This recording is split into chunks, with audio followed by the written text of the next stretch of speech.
Hi, I'm Laura Hoofring. I'm the psychiatric nurse for oncology at Johns Hopkins, and I'm here today to talk about cancer-related emotional distress and lessons learned. You have cancer, 3 words that people hear and their lives change forever. I cannot imagine what hearing those words are like for you and your loved ones. Distress. When people hear those 3 words, the first thing that happens, of course, is people become distressed. And stress can feel like many things. There can be fear and anger and uncertainty, a lack of control, hopelessness, anxiety and worry, depression, sadness and despair, sorrow and grief, numbness and disbelief, and probably hundreds of other ways that people feel when they hear those 3 words. I sit on the NCC guidelines for distress, and oftentimes we talk about what are the triggers for someone's distress. And if you look at this list, you can see it's pretty much throughout the entire cancer experience. Almost everything that happens while people are going through their cancer and stuff can trigger them to have distress. Also, there's a lot of things that actually put people at increased risk for distress. And certainly the history of any kind of psychiatric disorder or a substance use disorder, whether that's present or in the past, and all these other things, cognitive impairments, social issues, when your family's struggling or you're struggling with all kinds of things like housing or finances or not adequate social support. If you have children or you're younger, oftentimes when patients talk about, wait a minute, Laura, this is an old person's disease. I'm 30. How did this happen? If there's any kind of trauma or abuse in your life, certainly if people are struggling religiously or spiritually, that can cause put increased risk for stress and distress. And uncontrolled symptoms, that's one of the things I really encourage people to do. Strive very hard to get help. Just ask for help when you're having symptoms that are not controlled, because that affects every aspect of your life and your loved one's life. Certain cancers seem to put people at higher risk. Certainly pancreatic cancer or head and neck cancer may put people at higher risk for developing things like depression. And also all those other stressors that aren't listed that can cause people to feel be at much more risk for distress. And individual considerations, things like people's life stories. What has happened in your life that may make you more at risk for being distressed? I know I have had older patients who have watched loved ones who have gone through cancer before. And, back in the days, we didn't have good ways to manage pain and a lot of symptoms, even nausea and vomiting. And they watched their loved ones suffer. And then now they have this diagnosis and they're so frightened and scared, and that are they going to suffer like they did? Certainly your personality. Who are you? What makes you function? People with type A personalities often have more anxiety because they like to be in control and they're very detail oriented, kind of obsessional. People are maybe a little more laid back, might actually be able to be less distressed. But what's interesting to me is when someone tells me, hey, I'm usually a laid back person, and now I'm like so anxious and worried, that usually gives me a clue that they probably need some additional help. And certainly your culture, your values. What are the things that your values? What is your culture? How does that impact the way that maybe it is either helpful or can cause increased distress? A normal response to sometimes difficulty, and a lot of my patients, when they have more medical or physical, their medical status changes, or they have more physical symptoms, or they get upsetting news or whatever, sometimes they talk to me about just hitting the wall. They'll often say, I was doing so well, I thought I was handling everything, and now I just feel like I can't do this anymore. I just feel so discouraged. That's what we call oftentimes demoralization. And the difference between demoralization and depression is that when people generally feel better, or they sort of have time to adjust and adapt to maybe a change or the upsetting news, they will often find that their mood improves greatly. But as you look at the symptoms here of demoralization, you certainly could see where people will be concerned about someone being depressed. And certainly now I want to talk a little bit about some depression and anxiety and worry. Depression, people often say to me, Laura, I feel sad or I feel down. And at times that is normal. What I look for, though, is clinical depression, which is not. And we're looking for a pattern where people feel most of the day or most days, so like an everyday type of thing, where people feel down, they feel sad, they feel irritable, oftentimes anger, which isn't necessarily always noted as a symptom of depression. or they just don't feel like they have any pleasure or interest in life. And this is going on for at least 2 weeks or more, where people feel negative also about themselves. All their thoughts about themselves are negative, such as I'm worthless, I'm useless, I'm helpless, or they have excessive guilt. A woman once described to me who was in depression, and she said to me, oh my God, I did this terrible thing 30 years ago in high school. And when she told me what it was a thing that kids do. And she felt incredibly guilty about it. It was part of her symptom of a depression. If you have changes in eating, sleeping, thinking, and energy, and you're going to say, oh, Laura, every cancer patient has that, and that's true. But if you find yourself, they don't seem to be related to your illness or your medication, that actually when you feel better, your mood is still very negative. Your thoughts about yourself are still very negative. And those are something that someone who's trained to diagnose depression stuff can help you figure out. And if you ever have thoughts about taking your own life or harming yourself, those are certainly very serious, and you need to get help immediately. There are a thing called passive death wishes, or thoughts that oftentimes are very common in people with cancer, where they will just feel so overwhelmed and stuff, and they'll have sort of wish. I wish something would just happen. I once had a patient who called me one day and said, Laura, I have to tell you this story. Last night I was in so much pain, and I was yelling, Lord, take me now. I can't do this. I want to die. And my wife, who's a good lady, she called the doctor and got me pain medicine, and the pain went away. And he smiled and he said, I'm so glad that the good Lord wasn't listening to me last night. But oftentimes these are very fleeting. They're wishes. People don't think about wanting them to do anything to make those happen. And they go away when people oftentimes are not as distressed or feel better. However, suicide, when you actively think about harming yourself or taking your life, that is very serious. And please seek help immediately. Talk about it. Tell someone. We can often help with that. Oftentimes it could be related to untreated depression or untreated symptoms or just overwhelming anxiety and worry. And we can make a difference with that. And this idea of, my last sentence about removing firearms, sometimes people are like, what do you mean, take my guns away? We know by studies that when people are having suicidal or self-harming thoughts, and there is a gun and they have access to a gun and readily access to a gun, that their risk of acting on those thoughts goes up a lot, goes up tremendously. So please, at least for that time, get rid of the guns. Anxiety and worry are normal. In fact, as the psychiatric nurse for oncology, I treat more anxiety and worry than anything. However, when it becomes to feels like it's so unmanageable, you spend your days, you spend all that precious energy that you have, because we know cancer patients, oftentimes fatigue is one of the hardest things, that they just don't have the energy. And if you're spending so much of your energy trying to calm, or you're putting it into anxiety and worry, then that's not normal. If it makes your daily functioning difficult, or it causes you to have your pain to seem worse, or you have more symptoms like headaches or muscle tension, those sort of things, that may be anxiety and worry that, again, is over the top. If it has a negative impact on your relationships, oftentimes people say, oh my God, their anxiety is driving me crazy. Or people even say it to me, my anxiety is driving me crazy. I worry all the time. One patient said to me the other day, his wife checks on him constantly. You okay? You okay? You okay? Because her anxiety, her worry about him, which is loving, but is her asking, he said, he's driving me nuts.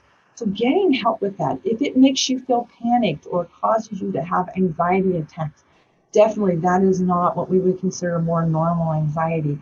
And getting help and learning ways to soothe and manage this can make all the difference. Again, getting help, getting those symptoms that you have managed is so important. Get up, be part of your life. Part of treating depression, anxiety, and worry, medications can be part of that, but there's so many other things. And engaging in daily life, taking showers, getting dressed, not isolating yourself, getting out and getting a little bit of exercise. And I'm not talking about running marathons. I'm talking taking walks around the blocks.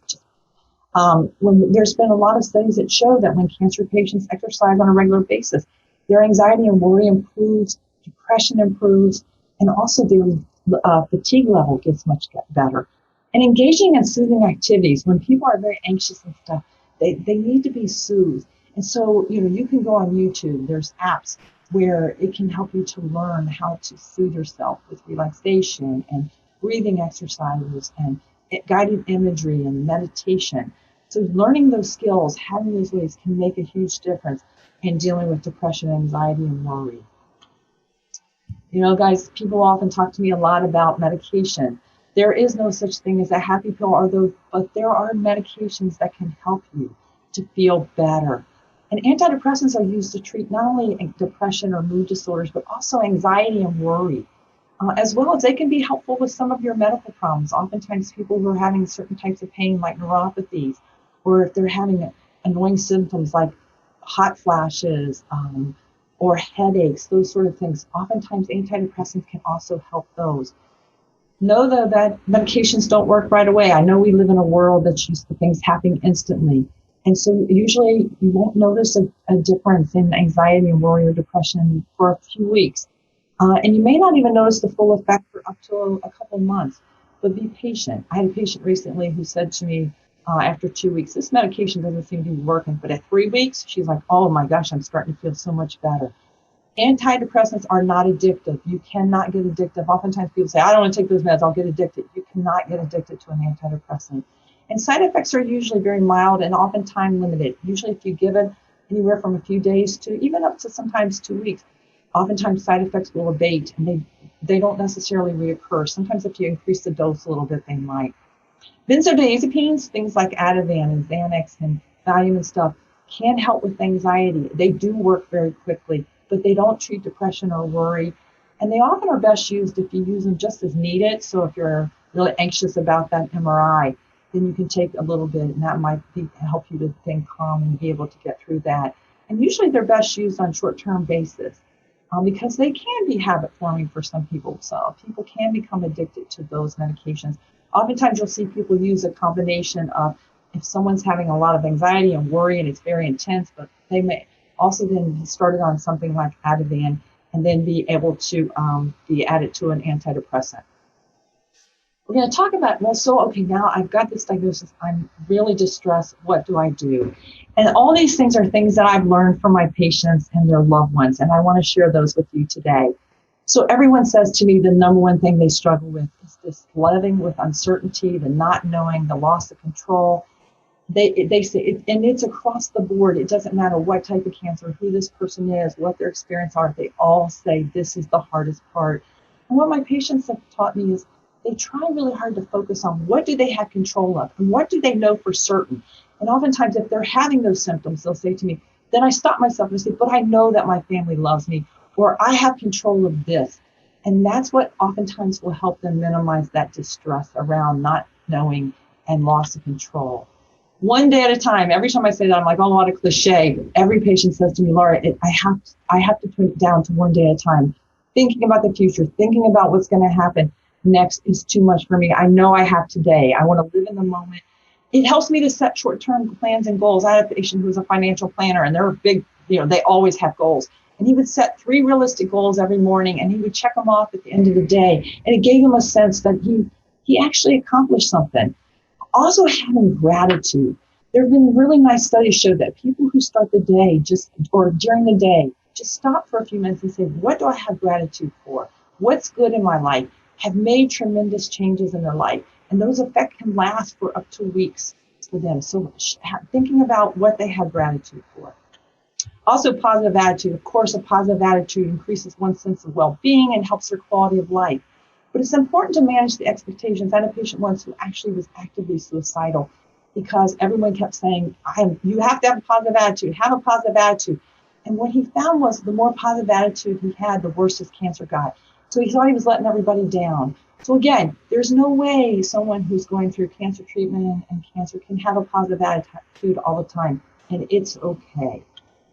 Kindness and reality. Be very kind to yourself. We beat you up enough with all of our treatments and meds and all kinds of things. And the times we poke and stick and prod. So be kind to yourself. And also strive to be realistic about what you expect of yourself. We beat you up enough. Don't beat yourself up more. Honor your feelings. Make time each day. I had a patient once who said every morning she woke up and for up to a half an hour, she'd lay in bed and allow herself to just feel whatever she felt. And then she would say, okay, now I got to live the rest of the day. But it was so wonderful that she learned to honor her feelings and not ignore them or try to run from them. Adapting and reclaiming. Change is hard. Oftentimes things happen as unexpected and we don't know what to do. And it's easy to get stuck in, well, my life used to be this way. I used to be able to do things this way. And it's okay to be angry and upset and sad and grieve that you can't do things the way you used to. But I'm going to actively challenge you to allow yourself to be creative and think differently, reclaim and adapt to things. And I'm going to give you a couple of examples just real quick. I had a woman once who cried when I called her, and she was really upset because her whole identity and a lot of how she felt about herself was wrapped up in the fact that she could have a very beautiful home. And her home was just now very dusty and dirty because she didn't have the energy to dust. And I asked her if she had a chair that had wheels on it. And so what she decided to do was to use a chair and get her dust rag, and she would push her chair over and she would dust a piece of furniture. And when she had the energy, she would push it over somewhere else. And she called me the next day and said her entire house was clean. And I had a young man who recently went home for the first time after a bone marrow transplant. He had 5 children. His idea was he was going to go in there and be dad. And when he went into that house and he realized what was different and that he was overwhelmed by his children and his inability to be the dad. He had a full-blown massive panic attack, got taken to the hospital. Wife thought he was going to die. And when he came back in, he said to me, I can never go home again. And I said, well, that's not realistic. And you need to reclaim your safety in your home. And so what I did was I taught him some breathing exercises. And he and his wife came up with this wonderful plan about how things would be the next time he went home. And he went home successfully and was fine. So he learned to reclaim. He learned to adapt to, okay, if I have anxiety now, how can I manage this? And just be creative. Look at ways that you can get back things that maybe you have to do them differently, but you get to still do those. Spiritually, religion, we know people that have a certain amount of spiritual, religious beliefs, practice things, they have a greater sense of well-being. It often helps them also to sustain and find meaning in this and hope in this journey through their cancer. And finding meaning, I love these quotes, and I'll let you read those, but it is about you get to decide how you make sense, how you find a purpose in what's happening. I had a young woman once who was 28 years old, who had a cancer, and she was not doing well, and she was going to die. And I said, how do you make meaning of this? You're young.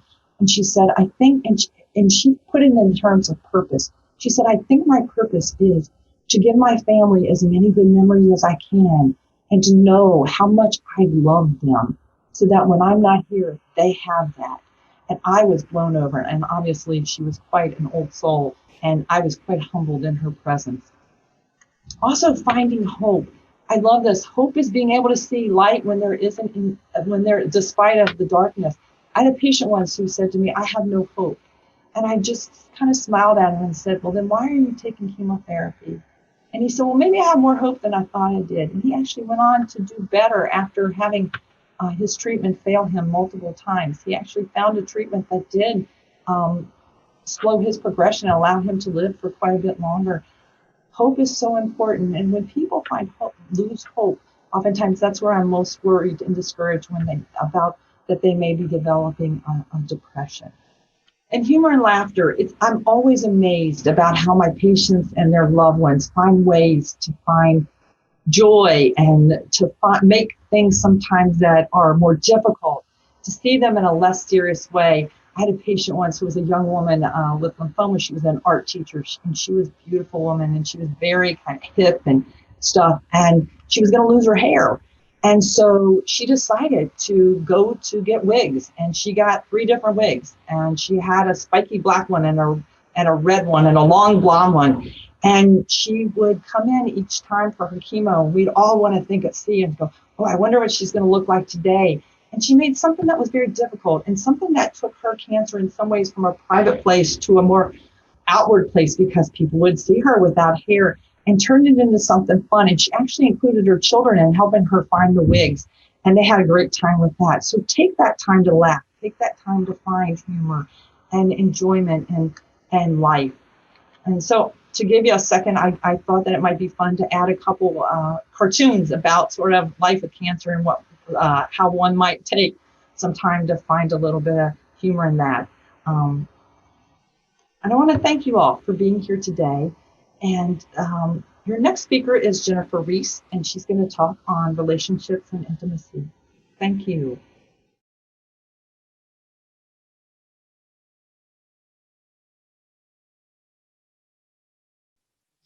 Thank you so much for having me today. I'm very honored and excited to be able to talk with you today about colorectal cancer, intimacy, and relationships. We know that sexuality and intimacy are important aspects of overall health and well-being for individuals from all walks of life who've been diagnosed with colorectal cancer and with other cancers as well. We know that it's a way to affirm vitality after a cancer diagnosis. It's a way to feel some sense of normalcy after this diagnosis and during a difficult time of life. It can also be an important way to maintain strong and varied relationships during a cancer trajectory. We also know that individuals with colorectal cancer are surviving much longer nowadays as a result of improvements in different treatments and available options for them. And it's really, now that people are living much longer with colorectal cancer and in the aftermath of colorectal cancer, it's not enough just to treat the disease. It's really important to address aspects of people's lives and how their treatments and surgeries might have affected them. And sexuality and intimacy is a big part of that for many people. We know that for individuals with colorectal cancer, sexual problems are common. They can interfere with intimacy, with relationships and dating. They can take away a means of achieving closeness when it's needed most. They can affect individuals regardless of age, stage of disease, racial or ethnic background, and sexual orientation, really from all walks of life. This is data from a study that I was involved with a number of years ago in 113 patients who had gastrointestinal cancer, and most of those patients had colorectal cancer.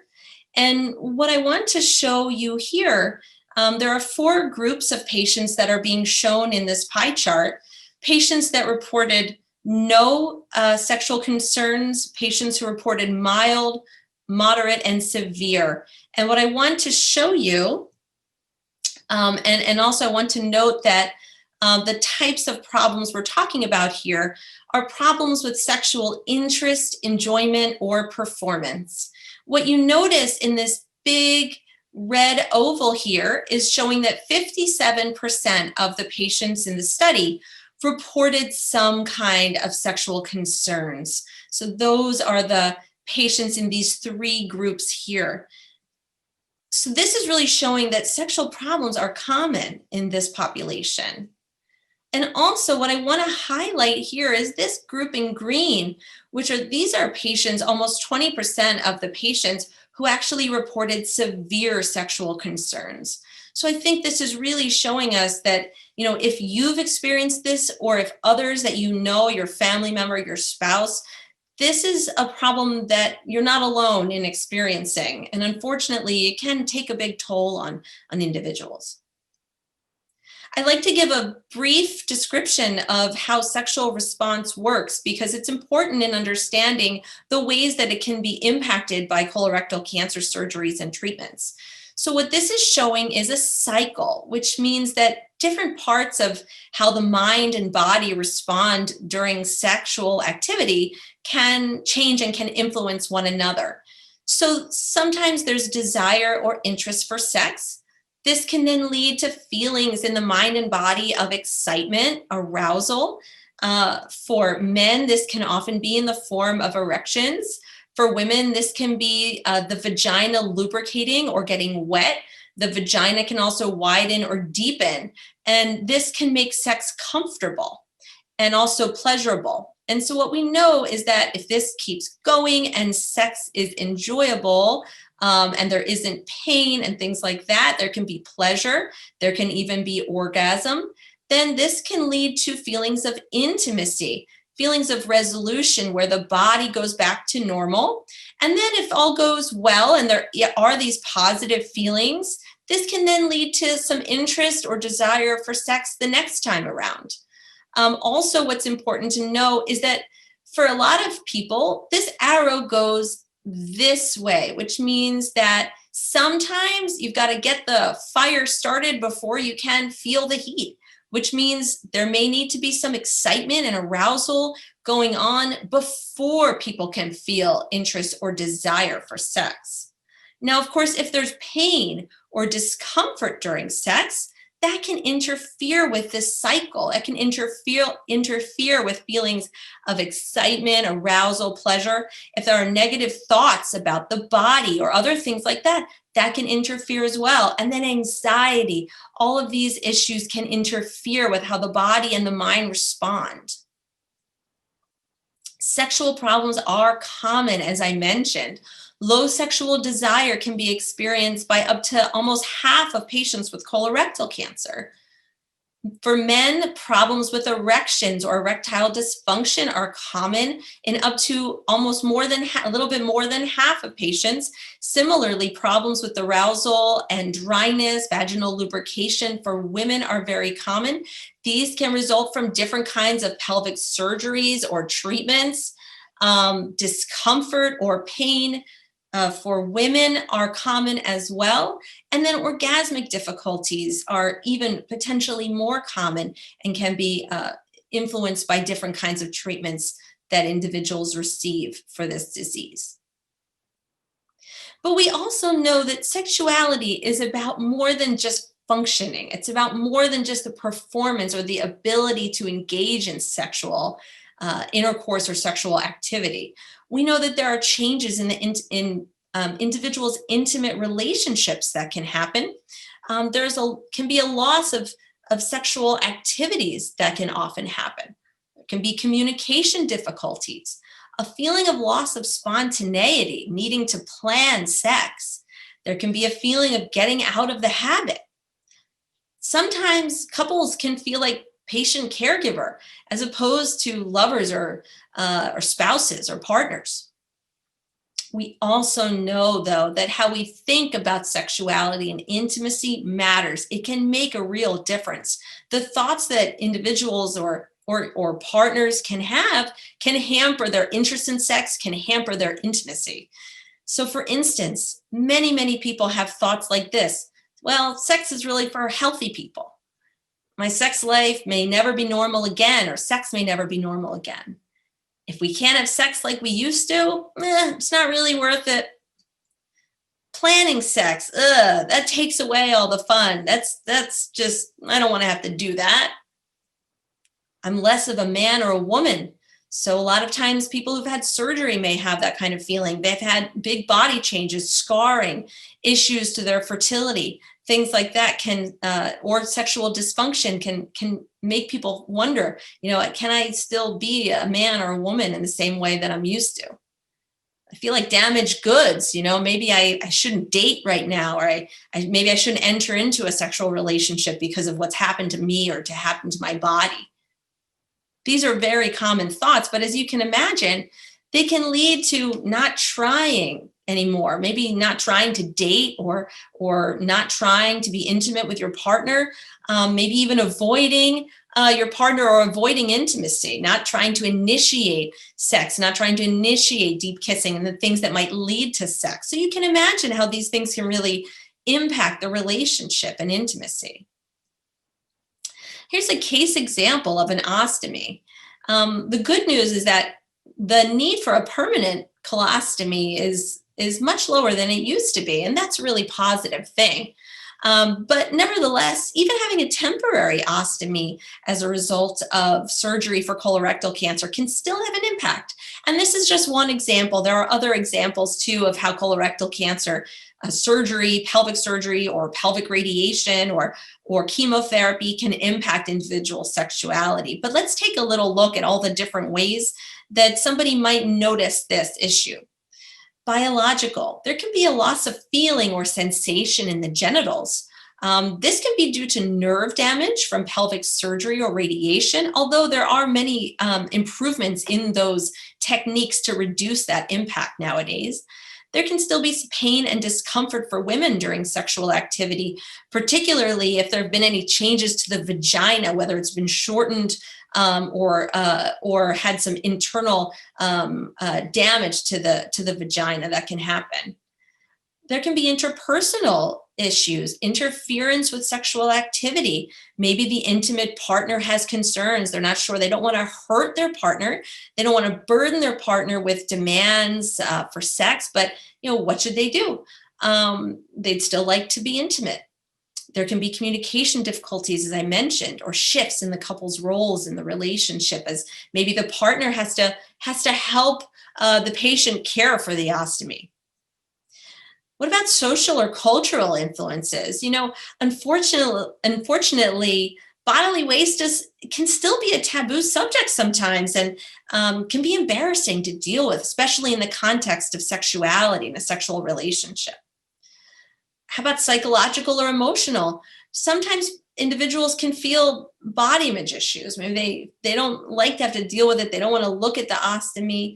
They may feel less desirable sexually, or they may, lose their interest or desire.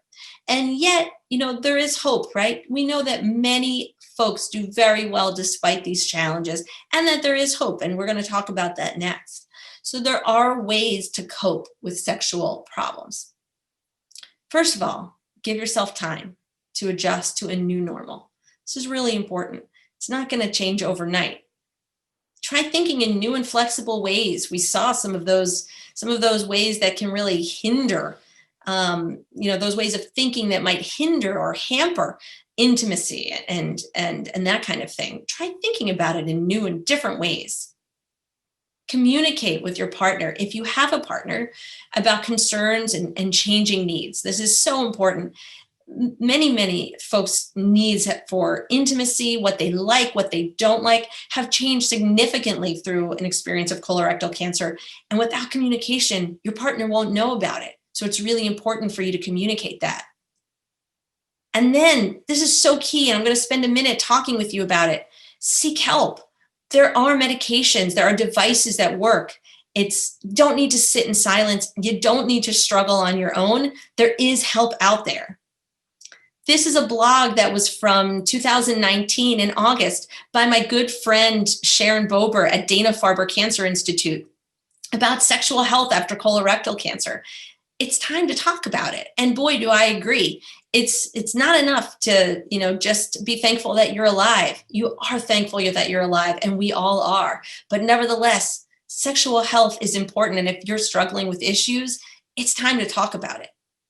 We know that this is from a study, and we know that only 41% of colorectal cancer patients that were in this study said they had received information from their oncology doctor or nurse about how cancer or cancer treatments might affect their sex life. That's less than half. Patients really aren't getting information about this. And yet, when I would recommend to you, well, okay, so you're not getting information, or you may not be, bring it up. We know that can be hard. There can be embarrassment. It can be uncomfortable. How's your clinician, how's your provider going to respond? And yet, it's so important. And so what I want to do is to help you, give you some tips for how to ask for help.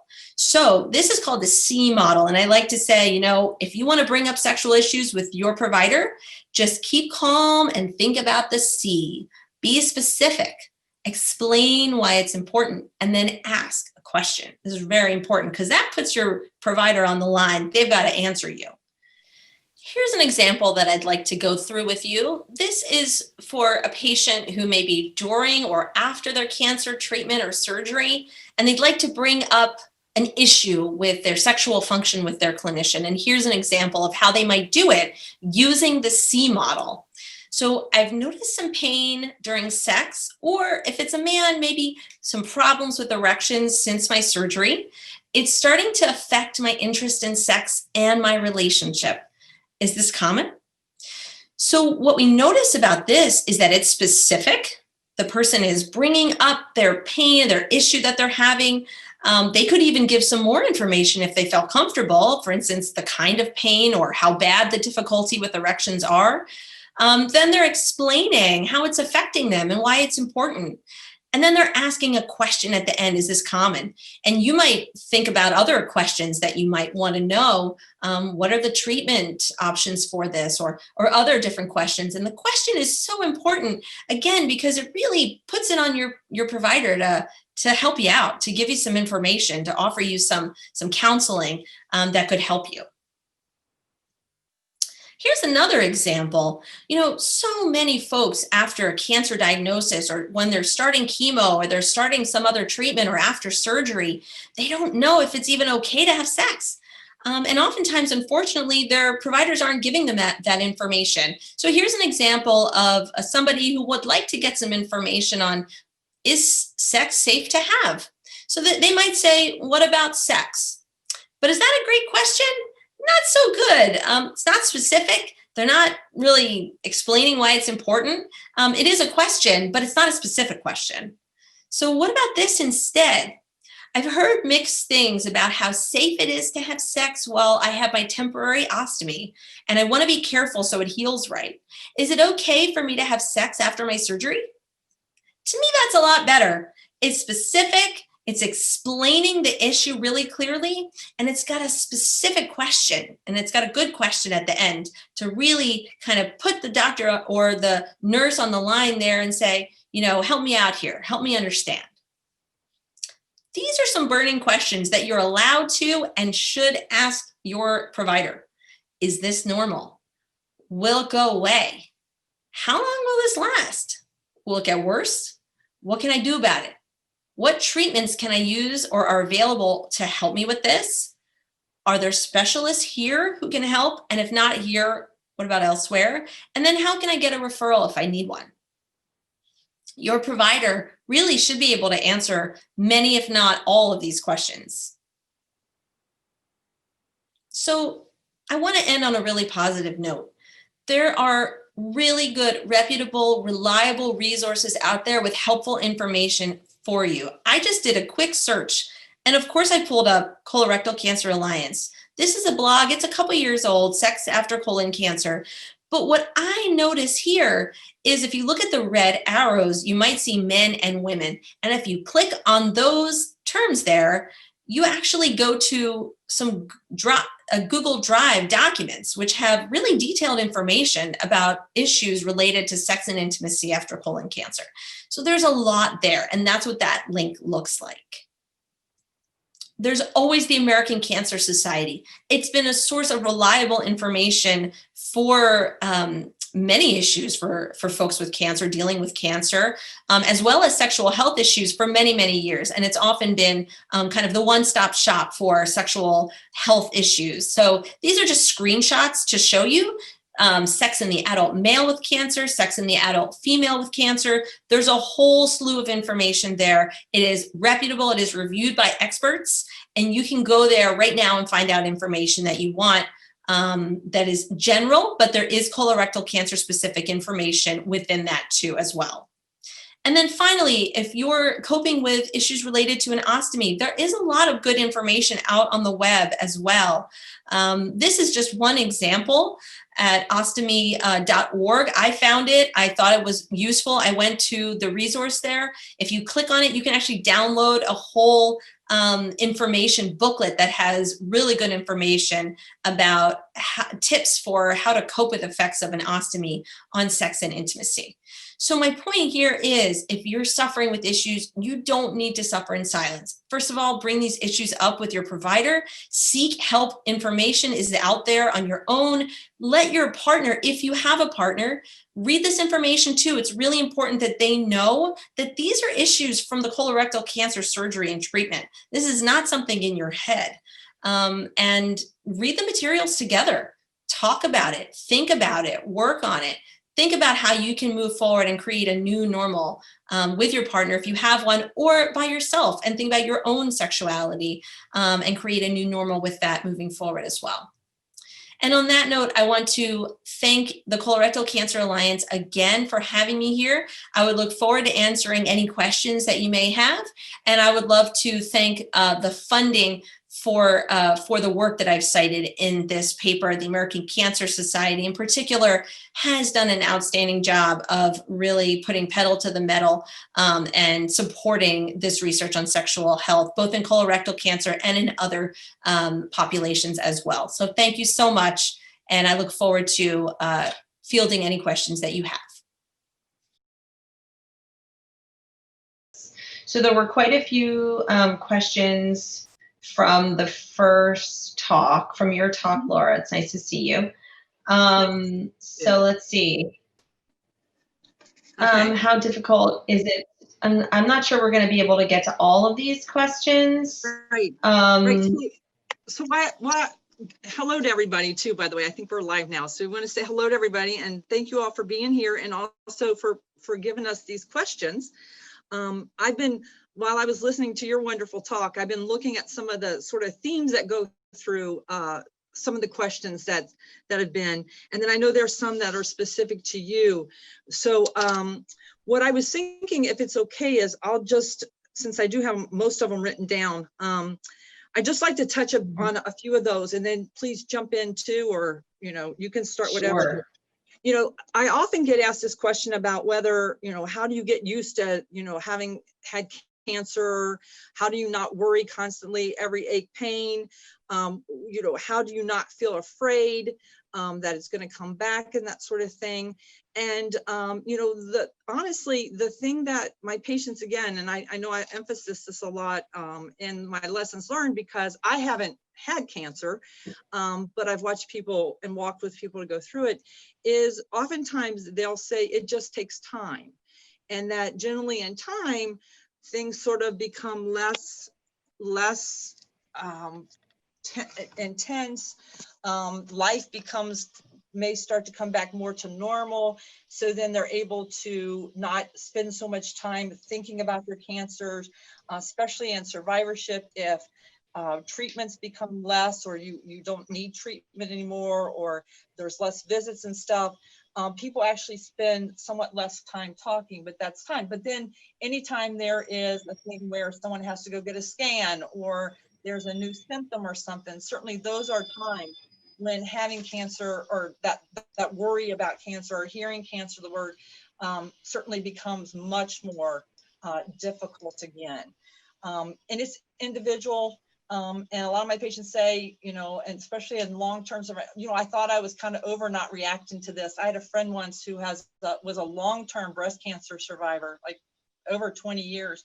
And she said, I never really think about it except every year when I have that mammogram or I have a new symptom. And then she sort of freaks out. And then when everything was okay, she'd sort of go back to life again. But it's a tough thing. And certainly if you're having a hard time with that, and it seems like it's taking a lot of your time and a lot of these things, just get help. Go and talk to somebody about it. Reach out to learn how do I live with these sort of things. And Dr. Reese, I'm curious if you have any thoughts too, for sure. In terms of sort of coping and how do you go as you move forward through survivorship and this idea of cancer? Is it going to come back? How do I sort of get my life back? Yeah. Wow. There's so many ways, and so I actually infiltrated the chat, and I have been chatting with people, and I said, I hope it's okay that I infiltrated. Hopefully they weren't going to feel comfortable saying this presentation is terrible because the speaker's on it right now. But I was really curious to hear what people were saying, and I heard so many thoughtful comments about how people have been coping kind of, during my discussion, they were talking about how they've coped with sexual issues. I was not very sneaky with my infiltration. I was pretty much right out there.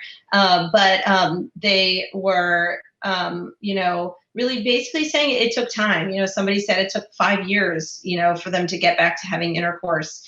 Another person said they used emotional connection with their partner. They focused on building that up before they even, got around to work, kind of addressing intercourse or going back to normal and things like that. And I think that, that is a nice way of illustrating that there are steps and to give yourself patience. I think it's important not to resign yourself that, well, this is never going to go back.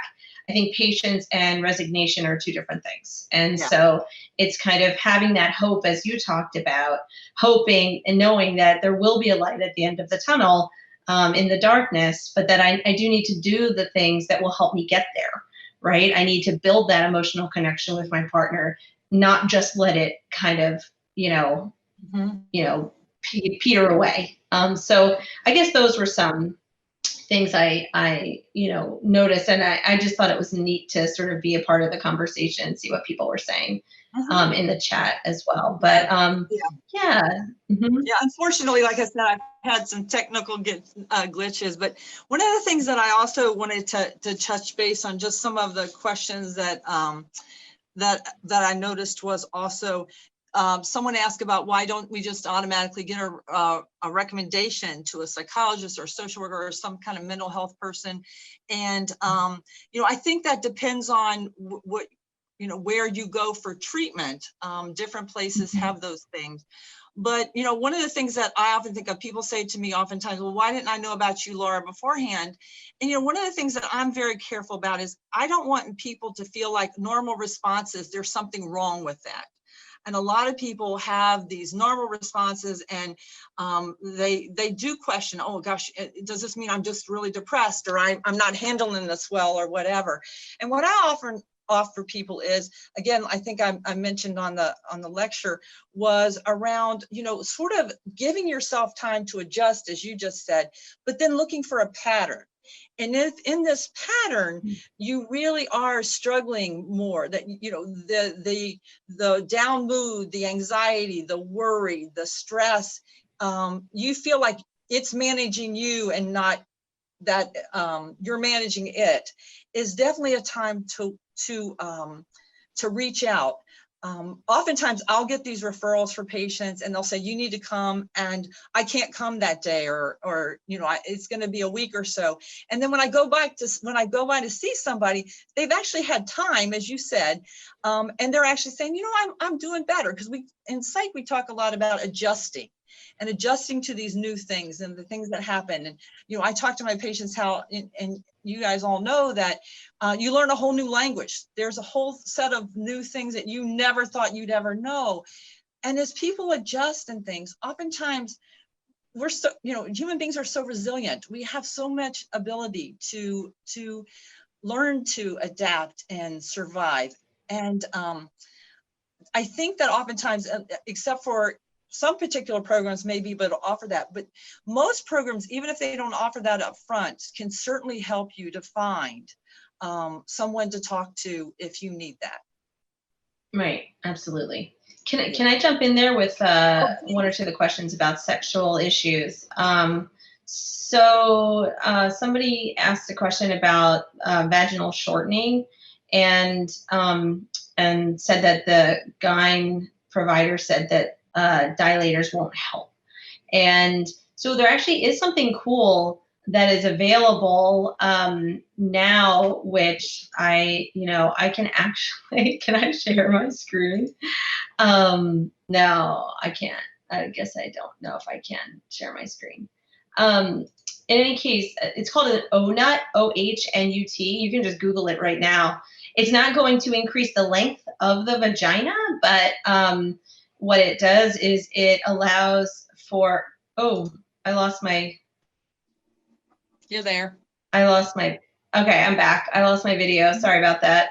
It's called the ONUT, and what it does is it's a really soft kind of silicone ring that can go at the base of the penis. And so it sort of is a really comfortable way of decreasing the length that the penis needs to go in the vagina. So it's not going to lengthen the vagina, but it makes intercourse possible and comfortable. So I think it's a good second option, and it seems like a really good product. I am not, I have no ties with this company whatsoever. Absolutely none. So I'm not, endorsing that particular product, but I have heard good things about it, and you can just check it out on the website. It's at least it's something that it exists. So that's one thing to mention. Another question, let's see, what else was being asked about? Pelvic floor therapy, I think, is very, very helpful. It's not something I'm incredibly familiar with. I've heard from most of my clinician friends who work very closely with individuals from, who have all different kinds of pelvic kinds of cancers and have pelvic radiation and other issues of that sort. That pelvic floor therapy can be incredibly helpful in terms of learning how to kind of use the muscles, increase the strength in those musculature, and being sure, what's the difference between tightening and relaxing, and a lot of those things that you may not even be aware are happening. And so those things can be helpful. It's called it's OHNUT, OHNUT. So, and somebody else, is commenting that, there's a lot that can be done, after ostomy reversal, that pelvic floor therapy is helpful, not just for the sexual aspect, but also for, kind of bowel and control and things like that. So I think I would definitely look into that.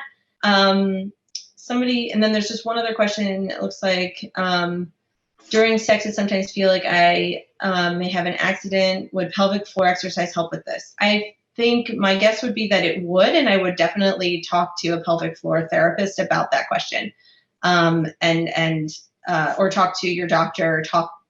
First mention that it is an issue, and I would investigate, because my guess is that has something to do with pelvic floor control. Although again, I'm not an expert on pelvic physical therapy, but I would look into that. Yeah. So I'm gonna also respond to a couple more of the questions. There's some themes in some of the questions. Certainly COVID. After I did my presentation, I realized that I didn't even speak to COVID. And some people are saying things like, is there a greater impact on with COVID? Actually, just even having this treatment and going through all this stuff while COVID, absolutely, COVID has put a stress on people, and especially people going through cancer. I know even being able to, for a lot of my patients, even for their loved ones, or to come to a appointment with them or visit them in the hospital, or has just been very, very difficult. One of my patients did say to me, though, because they were still actively going through chemotherapy and stuff, my life hasn't changed all that much different because I was isolating and stuff a lot, but it puts an added pressure and added thing to worry about, because now I also have to worry about, oh my God, could I get COVID? So yes, absolutely, COVID has had an impact. We're actually seeing it across the board as far as people, even with non-cancer. I know that my colleagues, even as professional caregivers, the level of stress and the changes with COVID have been very prominent. So absolutely, COVID has had an impact. And I've spent a lot of time talking to my patients, oftentimes as much about COVID sometimes than actually their cancer. And then the other thing that I noticed here was stuff about also caregivers and burnout. And, I think that all the things I talked about in my presentation, I also meant it for people, those caregivers. And one of the things that I think is really important for anybody who is touched by cancer is that it's really important to be very realistic about what you can and cannot do, and to be to keep a good idea on your expectations. I think at times we put so much pressure on ourselves that somehow there is a perfect way to either go through this or be a survivor or be a loved one and a caregiver. And we really put so much pressure that we can't, it adds, becomes much more difficult. And there's actual studies that show sometimes that actual caregivers oftentimes will report much more stress and distress than the actual people that are going through the cancer. So I like in the one question where I talked about how do you manage the pressure to make every moment memory for your family count for terminal patients and stuff. You can't. You know, I say to my patients, certainly there's times that you want to maybe be special and stuff, but you need to live life and you need to be real in your life. And some days life is just hard and you're going to be grouchy with each other. Or you're not going to want to do things. The expectation that somehow every moment's going to be perfect or something, I worry that it robs you of really quality time, because if you're so worried about that, do you really ever enjoy anything? Because are you always questioning, is this good enough? Should we have done this better? Whatever. So I would really encourage you to continue to be the family you are, but certainly there may be those times when you want to definitely recognize and organize things and try to make, you know, very good moments and stuff like that. But I think being very realistic. The other thing that I think is really helpful is for people, and sometimes is to look at what they have valued in the past. Oftentimes someone mentions in here about working, they haven't gotten back to their 70-hour work week. And I've had a lot of people say to me in their survivorship or while they're going through their treatment, you know, I used to value these things so much. I used to think it was so important. And now I'm taking a step back and going, well, wait a minute, maybe doing all that work isn't, maybe I don't want to spend so much time working, or I put, you know, I've decided I'm supposed to do this. I had a woman who, you know, her whole, so much of her identity was how well she could keep her house. And then when she got so fatigued and stuff, she couldn't keep up with it. And so to sort of evaluate, look at your life, maybe pick a couple things. And even if you're talking about the time you spend, if someone is in a situation where they're not going to survive, is maybe you pick a couple things that are really important. And that's where you put your time and your energy. And energy oftentimes is such a important commodity, because oftentimes people have so little energy, and how you spend that energy, I would encourage people to really think about that. How do you want to spend what energy at? I had a patient who was a financial planner, and he said, you know, I think about every morning when I wake up, I think, okay, I've got $50 worth of energy today, or I've got $10 worth of energy today. And he said, so I look at my day and say, okay, what do I want to do? And so he would he'd say, okay, well, I'm going to spend $10 doing this, but I'm going to save the other $40 because tonight I want to go to my granddaughter's school to see their play. But I know if I use all my money, you know, my energy money in the morning, I'm not going to be able to do that. So just some of the things that really might be helpful. Someone also asked about guilt and survivorship. There are people that do sometimes feel guilt. You know, any feeling you have is generally a normal feeling, right? I mean, feelings are feelings. Again, what I look for is how much do those feelings impact your life? If they are to the point where the feelings become so unmanageable or so difficult and affect your ability to be present with people and do what you need to do and function and stuff, then you should definitely seek someone to help you manage those feelings. Can I jump in too, Laura? So I think we're probably going to get shut off pretty soon. Somebody asked about body image shame or body shame. And, you know, due to the scars, I will say I work a lot with breast cancer, with breast cancer survivors nowadays. And those feelings are so commonplace and so widespread. And I think too, body image is a really tricky issue. Many people have, you know, long-standing issues with body image. And so now things have become even more complicated, or there's, you know, maybe it's even, you know, it's added other issues with that. I will say that from some research we did with people who had their ostomies reversed, it does seem like body image can improve over time. It does seem like it rebounds, which I think is promising. But I do think that there can be a feeling of loss or a feeling of grief over the changes to the body, right? My body doesn't look the way it did, and it won't ever. And there's some acceptance, I think, around that can be useful. Again, not resignation, but acceptance, active acceptance. And I think that that's something to think about. How can I help be kind to myself? Think about all of what my body has been through, and has come out a survivor, what parts of my body do I like? How can I do some mirror work maybe to, kind of focus on either like do body scanning and in a kind of a non-judgmental way where I really just get used to the new way that my body looks. And also, thinking about what are the parts of my body that I really still like, that I can flaunt, that I can feel proud of.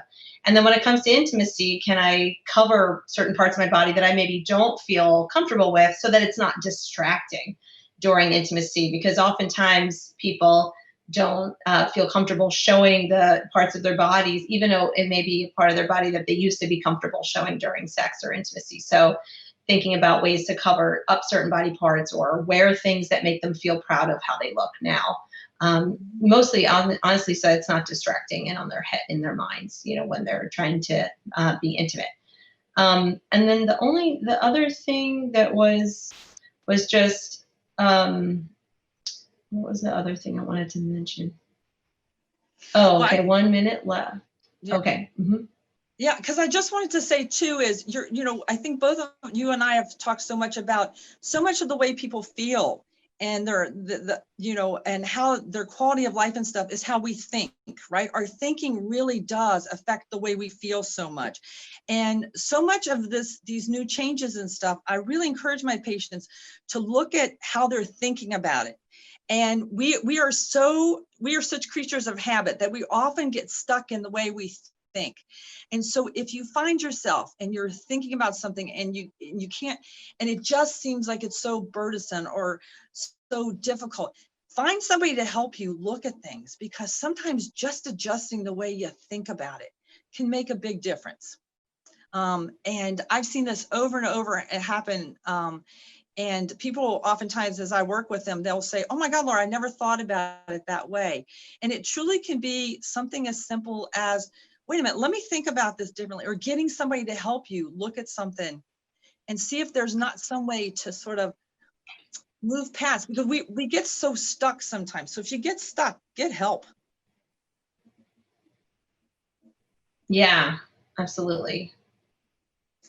Yeah. And I mean, the other comment that I think is really relevant to this was just the question about, how do I cope with all the things that everything cancer took? Time, fertility, relationships. I would add, the way my body looked, all of these things are things that have been, affected, have been, that are going to require some thinking and some processing about it. So these are things to, work on acceptance, talk it through with people as you're saying, Laura, if that can be helpful. And, kind of thinking about, I mean, what I've heard so many times from survivors is thinking about a new normal, that this isn't going to be the same way that it was. And it sounds really cliche, but it's funny. Everyone says, oh, this is a cliche, but anyway, here's how I'm going to say it.